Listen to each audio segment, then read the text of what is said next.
Live, local, late breaking. This is WNBF News at 4. Right now at 4, Decision 2020 coverage continues on WNBF News. Joe Biden expected to speak at any moment in Wilmington, Delaware. We'll take you there live once it begins. The race for the White House growing more contentious. A short time ago, President Donald Trump's campaign announced legal action to temporarily stop the vote count in Pennsylvania, claiming a lack of transparency. This comes hours after the campaign filed a lawsuit to stop the ballot counting in Michigan, also due to concerns over transparency at counting locations. And several battleground states remain undecided, including North Carolina. We're watching the race to 270 electoral votes as we continue our team coverage of Decision 2020. Also, as we await the winner of the U.S. presidency, Horry County races already have unofficial results. However, election officials say thousands of votes still need to be counted. And after a cold and frosty start to the work week, a big warming trend to finish the week. All ahead in my certified most accurate forecast. It's 4 o'clock. I'm Meredith Heeline. First this afternoon, let's give you an updated look at that electoral map. Here's live data showing the very latest on the race between President Donald Trump and Democratic challenger Joe Biden as they try to win the race to 270 electoral votes. The Associated Press says 5 states, Georgia, Michigan, Nevada, North Carolina, and Pennsylvania, the ones in gray, remain too close to call. Earlier this afternoon, the AP called Arizona for Biden, giving him 248 electoral votes compared to the president's 214. We'll keep you updated on this race and on this map throughout the evening. Plus, in just a few minutes, how both candidates are handling the uncertainty. While we wait for the final numbers to come in on the presidential ticket, races here in Horry County now have unofficial results. But WNBF News reporter Catherine Phillips spoke with Horry County's Director of Elections and learned there's at least 15,000 votes not counted as of earlier today. She's live now with the story. Catherine. Yes, Horry County officials were still counting votes for most of the day today. They say there were some technical issues with mail-in ballots with reading them after they were scanned. Horry County Director of Elections Sandy Martin says they were able to scan all of the ballots last night, including all the mail-in votes. However, Martin says early in the morning, they realized once scanned, not all were showing up in their computer system. Martin says they've worked on fixing it today. She adds there's at least 15,000 to 20,000 votes still waiting to be counted. Since they are all mail-in votes, it's across all precincts and districts, so it could impact the final numbers in a variety of races. Martin wants to remind people all results are unofficial until they certify the results. We'll either get them from the flash drive or we'll hand enter them sometime today because we certify on Friday, so it has to be all done before then. Now, a reason why Martin says she's more frustrated than worried is because they are all mail-in votes and they have a distinct paper trail, so it's not like any votes have been lost. WNBF's Zach Wilcox is in Florence following up on the mayoral race there. Zach, history was made last night. Florence checked off 2 mayor milestones last night when it elected Teresa Myers Ervin. She became the first woman in the city's history to be elected mayor, and she also became the first African American. But it actually also checked off a city council milestone when it elected Shaquez McCall. McCall is a 27-year-old Florence attorney who won the race for one of the at-large city council seats. That makes him the youngest city council member ever elected in Florence. McCall says he felt like he could win if he got 2 votes, his wife and his grandmother. His wife said she'd vote for him, but his grandmother said she'd have to wait and see. He'll serve alongside the new mayor for the term. McCall thinks Ervin's election will inspire the next generation of Florence politicians. That historic moment of her being on the ballot it motivates me a lot, right? It motivates a lot of people, a lot of young kids out there looking at politicians that does not look like them. I don't think she's going to really truly understand how many lives she's going to touch from this historic moment that she captured last night. Ervin's been on the Florence City Council since 2010, so McCall was actually still finishing up high school when she won that election. In Florence, Zach Wilcox, WNBF News. With over 90% of South Carolina's precincts reporting, the state says voter turnout is almost 69% of registered voters. scvotes.org says as of now, 2,414,311 ballots have been cast statewide. Of those, more than 1.3 million votes have been cast for President Trump. Over 1 million votes have gone to Joe Biden. Similarly, over 1.3 million votes went to incumbent Senator Lindsey Graham. A little over 1 million votes went to challenger Jamie Harrison. Let's look back at the last general election in 2016 when President Trump won against Hillary Clinton. Voter turnout was just about a percentage point less than this year at almost 68% statewide. Trump had over 1.1 million votes. Clinton had over 850,000 votes. With current numbers, President Trump has gained over 178,000 voters since 2016. scvotes.org shows South Carolina historically has high voter turnout. The state had a turnout in 2012 identical to this year at almost 69% for the Obama-Romney election. It was even higher in the Obama-McCain election in 2008 with a turnout of 76% statewide. But what's really interesting is how South Carolina's voter base has exponentially grown in the last 12 years. Yesterday, we had almost as many ballots cast as there were registered voters in the state back in 2008.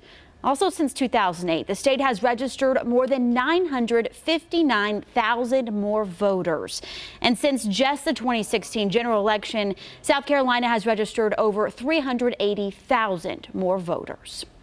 This momentous post-election day is focused on several battleground states still counting millions of ballots. And the 2020 race for the White House is still an open question. Alice Barr reports from the nation's capital. With election results still hanging in the balance, NBC News this afternoon projecting Joe Biden as the apparent winner of Wisconsin, boosting his margin over President Trump.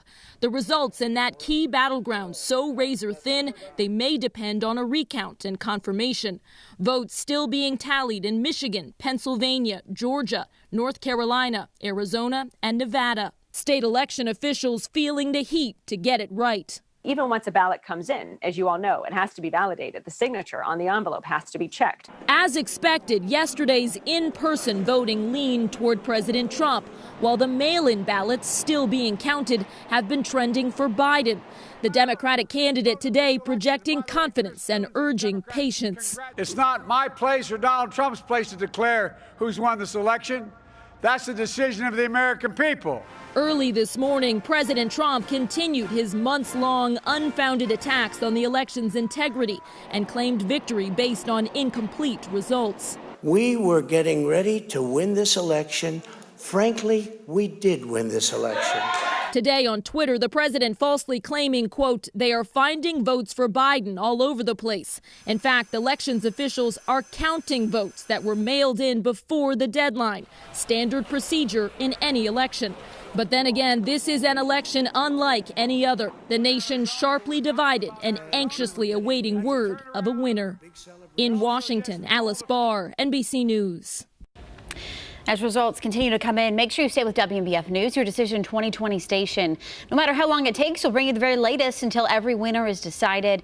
Make sure to follow us on air and online, as well as on the WNBF News app and all your favorite streaming devices.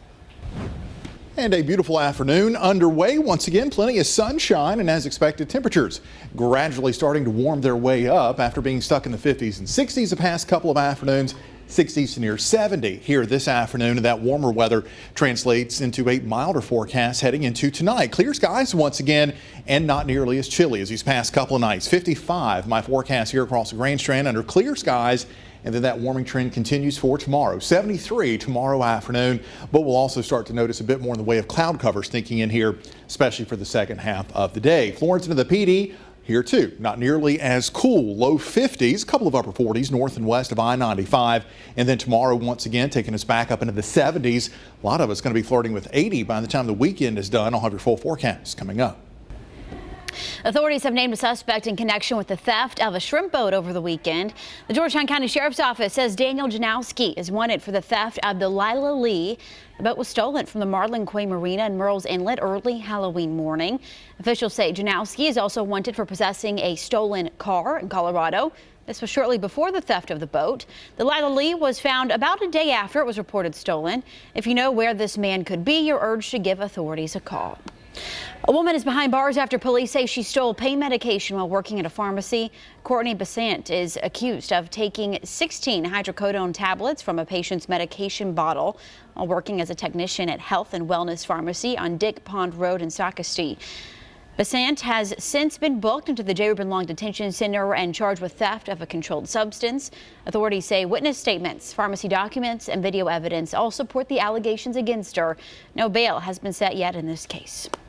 No one was hurt after a car fire broke out earlier today in the Socastee area. This photo of the scene was shared by Horry County Fire Rescue. Crews were called to the fire on River Road just before 10 this morning, and those flames were put out shortly after firefighters arrived. Breaking news now on Decision 2020. Joe Biden is speaking right now in Wilmington, Delaware. We're going to go ahead and listen in. It is their will that determines who will be the President of the United States, and their will alone. And now, after a long night of counting, it's clear that we're winning enough states to reach 270 electoral votes needed to win the presidency. I'm not here to declare that we've won, but I am here to report that when the count is finished, we believe we will be the winners. With all the votes counted, we have won Wisconsin by 20,000 votes, virtually the same margin that President Trump won that state 4 years ago. In Michigan, we lead by over 35,000 votes, and it's growing, a substantially bigger margin than President Trump won Michigan in 2016. Michigan will complete its vote soon, maybe as early as today. And I feel very good about Pennsylvania. Virtually all the remaining ballots to be counted were cast by mail. And we've been winning 78% of the votes by mail in Pennsylvania. We've flipped Arizona and the 2nd District of Nebraska. Of special significance to me is that we've won with the majority of the American people. And every indication is that the majority will grow. We have a popular vote lead of nearly 3 million votes, and every indication is that will grow as well. Indeed, Senator Harris and I are on track to win more votes than any ticket in the history of this country that ever won the presidency and vice presidency. Over 70 million votes. I'm very proud of our campaign. Only 3 presidential campaigns in the past have defeated an incumbent president. When it's finished, God willing, we'll be the 4th. This is a major achievement. This is a major achievement. And it's been a long and difficult campaign, but it's been a more difficult time for our country, a hard time. We've had hard campaigns before. We've faced hard times before. So once this election is finalized and behind us, it'll be time for us to do what we've always done as Americans, to put the harsh rhetoric of the campaign behind us, to lower the temperature, to see each other again, to listen to one another, to hear each other again, and respect and care for one another, to unite, to heal, to come together as a nation. I know this won't be easy. I'm not naive. Neither of us are. I know how deep and hard the opposing views are in our country on so many things. But I also know this as well. To make progress, we have to stop treating our opponents as enemies. We are not enemies. What brings us together as Americans is so much stronger than anything that can tear us apart. So let me be clear. We are campaigning as Democrats, but I will govern as an American president. The presidency itself is not a partisan institution. It's the one office in this nation that represents everyone. And it demands a duty of care for all Americans. And that is precisely what I will do. I will work as hard for those who didn't vote for me as I will for those who did vote for me. Now, every vote must be counted. No one's going to take our democracy away from us. Not now, not ever. America's come too far. America's fought too many battles. America's endured too much to ever let that happen. We, the people, will not be silenced. We, the people, will not be bullied. We, the people, will not surrender. My friends, I'm confident we'll emerge victorious. But this will not be my victory alone or our victory alone. It'll be a victory for the American people, for our democracy, for America. And there will be no blue states and red states when we win, just the United States of America. God bless you all, and may God protect our troops.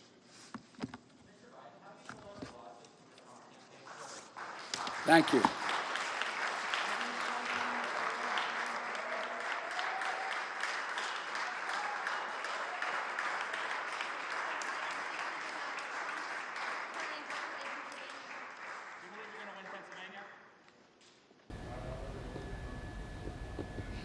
All right, Joe Biden there speaking in Wilmington, Delaware. He began by saying he believes that the way the electoral votes are coming in now, that they suspect they will be winning this election. He also spoke of unity and the nation coming together. We'll be back in 3 minutes. Now, the certified most accurate forecast from First Alert Chief Meteorologist Jamie Arnold. Well, this time yesterday, Ada was still a Category 4 hurricane with 140-mile-per-hour winds. Today, it's a tropical storm with just 40-mile-per-hour winds, working its way very slowly over the mountains of Honduras and Nicaragua, still causing tremendous flooding issues. And it's still a very tricky forecast moving forward with Ada because it's going to do a U-turn and work its way back into the Caribbean and likely going to try to regenerate before this week is done. In fact, notice the forecast models in pretty good agreement now on it coming back out into the Caribbean by late tomorrow into Friday.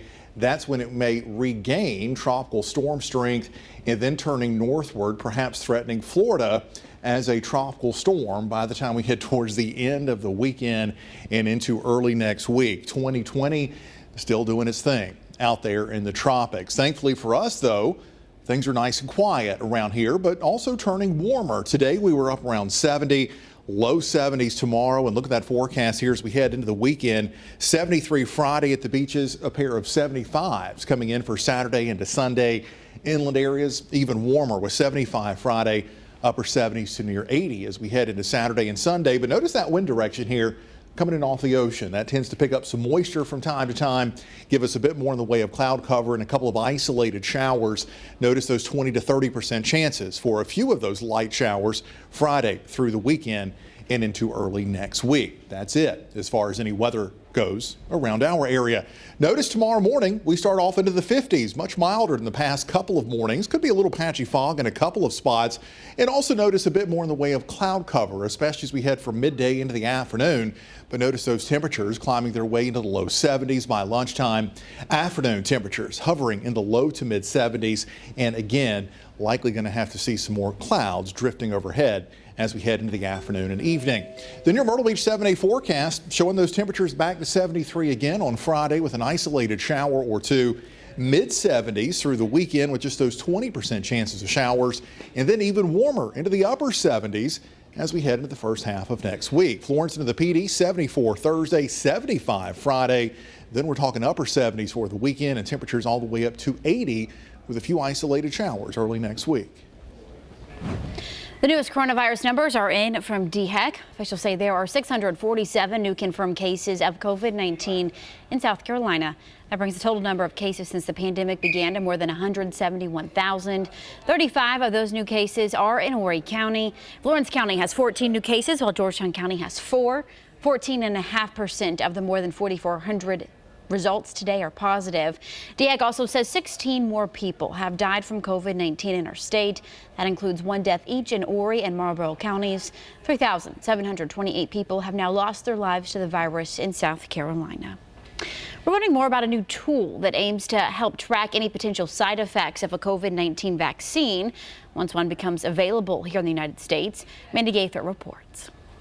As the race for a COVID-19 vaccine continues, FDA will not authorize or approve any COVID-19 vaccine before it has met the agency's rigorous expectations for safety and effectiveness. Government officials are hoping to put minds at ease when it comes to safety. Part of that includes a new tool. It's called vSafe, a new smartphone-based active surveillance program for COVID-19, a way for the CDC to monitor vaccine recipients for any health problems through text messages and online surveys in the first week after a person receives the vaccine, and then weekly thereafter for 6 weeks, according to the agency's website. If any adverse events are reported, the program will submit a report to the U.S. Department of Health and Human Services.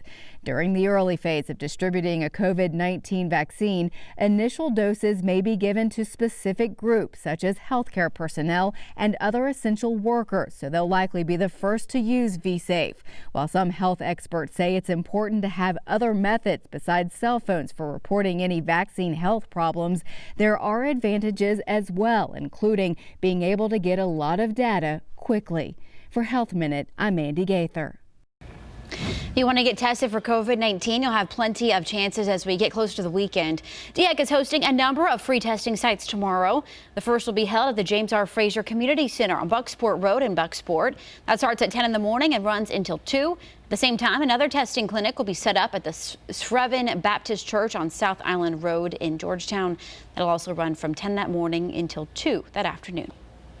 As many in the western part of the country continue to pick up the pieces in the wake of this year's wildfires, some families are left with nothing but memories. Mark Salinger shares this story. The incredible speed with which it came through this valley is mind-boggling, and then to see the mountains without trees is incredible. The fire didn't just leave scars. It's hard. They'll be missed. It came through and stole from families like this. While the home may be gone, the memories will never fade. Memories are all the East Troublesome fire left behind. A pile of rubble and memories untouched. It's just a home, but it was a home that our parents built, and it was a home they dedicated their entire life to. As a fireman, my dad didn't have the means to do it quickly, nor to hire help to come do it, and so stick by stick, he and my mom worked for 30 years building it. Never was really finished. I think we're ready to start. Do we have the whole family here? For years, the Heilman family came to the big yellow house outside Grand Lake to be together. Let's gather over here by the flag. Lyle and Mary Lynn loved having guests. The family loved coming to visit. But she always was religious about making sure that flag hung high above this meadow, and we thought there'd be no more fitting way to pay tribute to Grandma than to raise her favorite flag on her favorite pole. Today, the family gathers for a different reason. In memory of Lyle and Mary Lynn. Few things are recognizable inside the big yellow house. The flag that always flew above it was beaten and tattered, but not destroyed.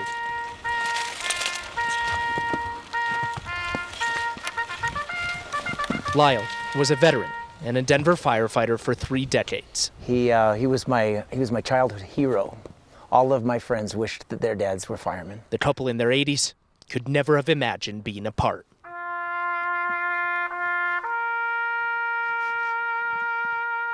We all feel very blessed and very fortunate to have had Mom and Dad in our lives for so long. We're also thrilled that they got to do it their way. They left together. Glenn and Wayne Heilman are at peace. They know their parents died together in a place they loved. Lyle and Mary Lynn chose not to evacuate when the fire exploded. Their sons know they were at peace as well. There's a certain peace that comes from knowing that this is exactly what they wanted. They wanted our family to be together. They wanted the love that they had always exemplified to be present at the day that they were laid to rest. The fire stole a lot from Grand County. That is a miracle that these trees are still standing. Yet it spared a way for the Heilmans to say goodbye. So if you'll join me in prayer right now, we're going to have a dedication. Our Heavenly Father, 2 trees stand in a pasture burned to ash. We dedicate and consecrate this ground as the final resting place for Lyle and Mary Lynn. Lyle and Mary Lynn planted these trees years ago with the hope that one day, when their time came, they'd be buried together in the place they loved. We pray, Father, that this ground will be protected, that it will continue to be a lasting remembrance for all of us of their love for one another, their love for thee. A final goodbye. Love you guys. And a lasting memory, just the way Lyle and Mary Lynn dreamt it would be. We do have more breaking news just in the newsroom. NBC News projecting Joe Biden wins Michigan. Michigan offers 16 electoral votes. Biden addressed supporters just a short time ago in Delaware, saying he's not ready to declare victory as vote counting continues in the presidential election. However, he does remain confident that when counting is done, his ticket will win the presidency. Our Decision 2020 coverage continues next on WNBF News. Live, local, late breaking. This is WNBF News at 4:30. North Carolina is one of 5 swing states still up for grabs and could help decide who wins the White House. Coming up, Cameron Crowe speaks with election officials about the keys to the race. And control on Capitol Hill, also at stake this election season. Our Decision 2020 team coverage continues from Washington. Our DC Bureau gives us an update on the balance of power in both the U.S. House and Senate. It's 4:30. Thanks for being here. I'm Meredith Headline. Your continued Decision 2020 coverage is just moments away. But first, our First Alert Weather team is tracking the start of a warming trend. Chief Meteorologist Jamie Arnold starts us off this afternoon with his certified most accurate forecast. And we started to see that bit of a warm up this afternoon with sunshine. Temperatures made it into the upper 60s to right around 70. And we'll see those milder temperatures overnight tonight as well. No more 30s and 40s like the past couple of nights.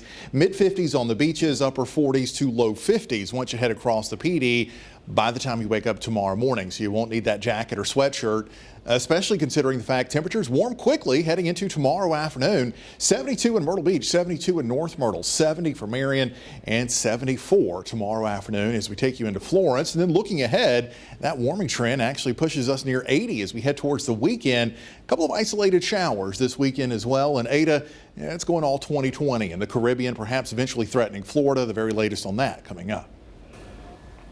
The state of North Carolina is one of 4 swing states yet to be called in the presidential race. It has a total of 15 electoral votes up for grabs.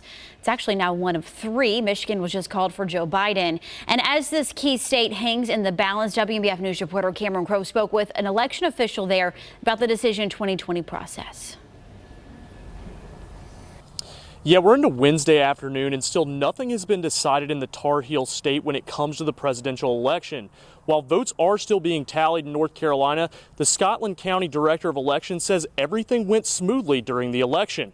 Scotland County Board of Elections Director Dell Parker says despite running an election during a pandemic, Scotland County was the first county in North Carolina to report results to the State Board of Elections. Parker says mail-in ballots didn't create an issue for them on Election Day. In North Carolina, they hold absentee meetings leading up to Election Day. During those meetings, they approve ballots and add them into their system. And on Election Day, those votes are tabulated. Parker says she isn't quite sure why the race hasn't been called in North Carolina, but that's not her main concern. Why it has not been called, I don't know. I don't know what the holdup is. I just kind of concentrate on Scotland County, and I let the State Board of Elections worry about the state as a whole. Parker says she's thankful for the people who helped the election run smoothly in Scotland County. Reporting live in Laurinburg, I'm Cameron Crowe, WNBF News. Those votes continue to be counted. Meet one group who wanted to use the power of music to ease some stress at the polls. We have that story in just 3 minutes.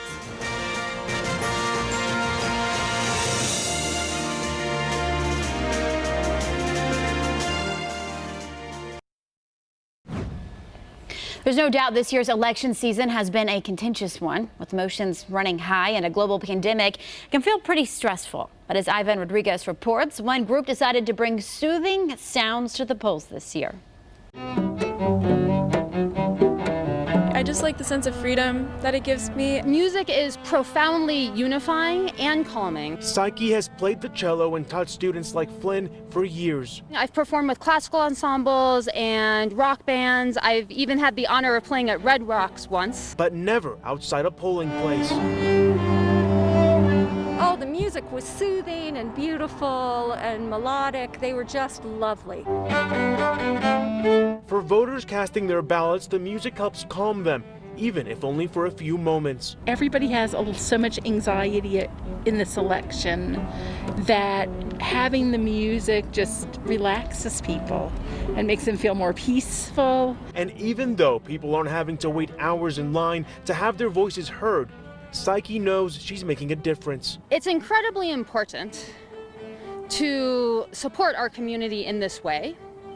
And in Colorado, so many people have already voted, but even if the polls are a little quieter today than normal because of early voting, music has this amazing power to bring people together. I think it gives people hope. You know, people are still good people. They're trying to help each other. They're bringing music and food, and they're bringing, just some joy to the polls. And we're still waiting for the final results in congressional races across the country. Washington Bureau Chief Jacqueline Policastro and senior reporter Ted Fioraliso are tracking where the balance of power stands. And here's what we know now. Democrats are likely to keep their majority in the House, even though they lost more than half of the toss-up races. Freshman incumbent Democrats in toss-up races lost their seats to Republicans, like in Iowa's 1st District, where Ashley Hinson beat Congresswoman Abby Finkenauer. A longtime incumbent Democrat in a toss-up race lost his seat to a Republican. It happened in Minnesota's 7th District, where Michelle Fischbach beat Congressman Colin Peterson. Some toss-up races stayed in Republican hands, like Virginia's 5th District, where Bob Good beat Cameron Webb, and Nebraska's 2nd District, where Congressman Don Bacon won re-election, even though Joe Biden secured that district's electoral vote. That's a look at the House. Now let's go to Ted Fioraliso, who's covering the Senate. The balance of power is still up for grabs. Democrats flipped 2 Senate seats. Arizona's went blue in the special election between Democrat Mark Kelly and incumbent Martha McSally. Colorado also flipped Democratic, with former Governor John Hickenlooper defeating incumbent Cory Gardner. But Democrats also lost some races. In South Carolina, incumbent Republican Lindsey Graham held onto his seat over challenger Jamie Harrison. In Iowa, incumbent Republican Joni Ernst beat Teresa Greenfield. And Republican Tommy Tuberville won the Alabama Senate seat after challenging Democratic incumbent Doug Jones. With mail-in ballots still being counted in some states, we'll have to wait and see if Republicans maintain control of the Senate. In Washington, I'm Ted Fioraliso. Well, clear skies and 67 degrees in Myrtle Beach as we work our way into this Wednesday evening. Temperatures, though, working their way well into the 70s by the weekend. Your First Alert forecast coming up next.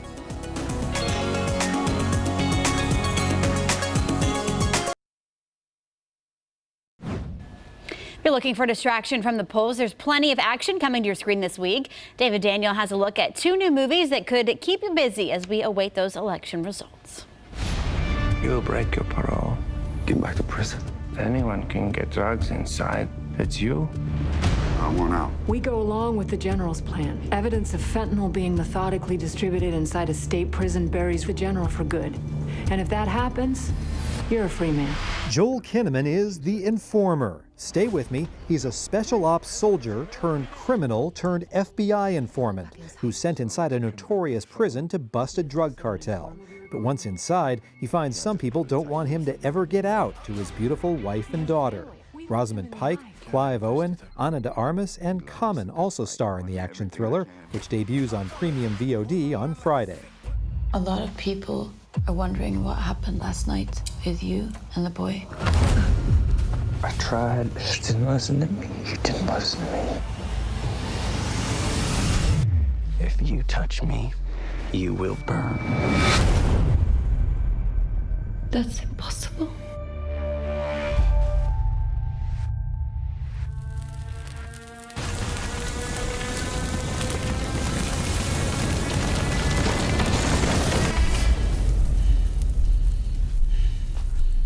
Do you believe me now? The fantasy adventure Mortal is a superhero origin story of sorts about a young man discovering he has godlike powers. Nat Wolff stars in the film, based on ancient Norwegian mythology, which hits digital and VOD Friday and lands on Blu-ray next Tuesday. In Hollywood, I'm David Daniel. Now, the certified most accurate forecast from First Alert Chief Meteorologist Jamie Arnold. Well, we're heading into a good-looking Thursday forecast as milder weather continues to gradually work its way back into the area, and it's going to be back for a while. Notice tomorrow morning into the 50s to start the day, 70s as we head towards the afternoon. The only real subtle difference in the weather tomorrow, a bit more in the way of cloud cover arriving as we head towards the late afternoon into the evening hours. The bigger story, though, does continue to be that warmth all the way into the weekend. We're talking about Saturday, Sunday temperatures between 75 and 80 degrees, but we're also going to have to bring in some more humidity as that wind coming in off the ocean picks up some moisture, gives us some mostly cloudy skies at times, and at least an isolated shower chance as we work our way through Saturday and Sunday. Notice that weekend forecast, 75 on the beaches both Saturday and Sunday, upper 70s, perhaps getting near 80 once you head across the PD, with nighttime temperatures much warmer into the 60s and just a 20% chance of an isolated shower. That chance actually starts on Friday, continues through the weekend and into early next week. Down to the tropics we go, where we do have Eta, now just a tropical storm as it has moved inland over Honduras and Nicaragua. However, it's got the Caribbean once again in its sights. The official forecast now bringing it back out over the Caribbean by the time we head towards late Thursday into Friday, once again becoming a tropical storm. And look at that, perhaps the U.S. getting involved, especially South Florida into Cuba as we head towards Sunday and Monday, maybe dealing with tropical storm Eta. European forecast model showing that trend pretty well here as Eta works its way towards South Florida early next week. 3 sanitation workers in the Northeast found a way to bring smiles and laughter to people along their route as the snow fell, and the video of their antics has since gone viral. Sam Reed shares the story. As the snow fell on Friday, 3 garbage men from Lincoln were hard at work. We knew that there was a lot of kids on our Friday route, and we wanted to do something fun and kind of festive. Pickup around town went on as usual, but since Halloween was a day away, they decided to have some fun with it. Everybody needs a smile on the day. Even though they were frozen, literally. About a month before Halloween, we had come up with the idea to do Frozen characters. And it just so happened that it was snowing that day, so it worked out great. Blasting soundtracks 1 and 2. Anna, Elsa, and Olaf, who was driving the truck, were all decked out, wearing wigs and, of course, safety gear for their 4-hour route. Halloween, they kind of got gypped on it this year, so it was good for the kids just kind of seeing them smiling, getting up. Jamal Burley had been up and at it early. He heard his wife laughing while at the window. And then I'm like, what's going on? And she's just like, Anna's outside? And I was like, what? She's like, yeah, Anna from Frozen is outside. And I was like, what do you mean? First, he saw 2 men dressed as princesses. Then Olaf made an appearance. Lashana, it just got better.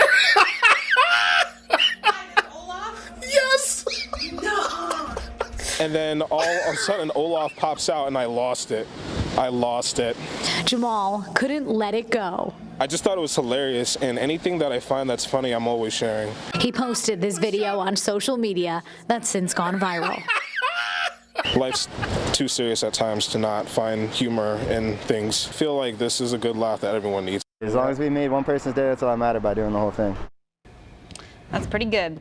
We have a recall alert for you this afternoon as Ford announced it's recalling 375,000 Explorer SUVs for a part that can break and lead to a crash. Recall covers models from the years 2013 to 2017. The company says the vehicles may have a fractured section of the rear suspension toe link. Ford says that can lead to a significant drop in steering control and potentially result in an accident. So far, 13 crashes have been attributed to that faulty part, resulting in 6 injuries. Dealers will complete an inspection if you bring it in and replace that part free of charge if necessary. Moving now to health headlines, the chief of the Oxford vaccine is optimistic it could be ready for before Christmas.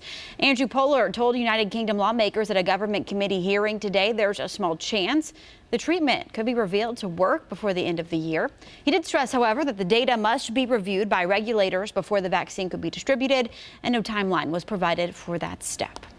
Election day has come and gone, but as we await those results, you may be feeling stressed rather than relieved. Experts with Ohio State's Wexler Center recommend lifting your spirits by cutting back on social media. Instead, put your energy into reconnecting with family and friends, even those with differing political views. Experts also say to keep in mind if you're unhappy with the results of the election, commit to doing something to make a positive impact on your community. New research shows a new normal blood pressure, but what are doctors' current guidelines? Jessica Lang explains. Nearly half of Americans have high blood pressure, and according to the American Heart Association, many don't even know they have it. Sarasota's First Physicians Group, Dr. Nicholas Sacalario, says the danger of undetected high blood pressure can come at an even higher cost. The dangers of having unrecognized high blood pressure are increased chance of heart disease, stroke, kidney disease. It's the leading cause of kidney failure.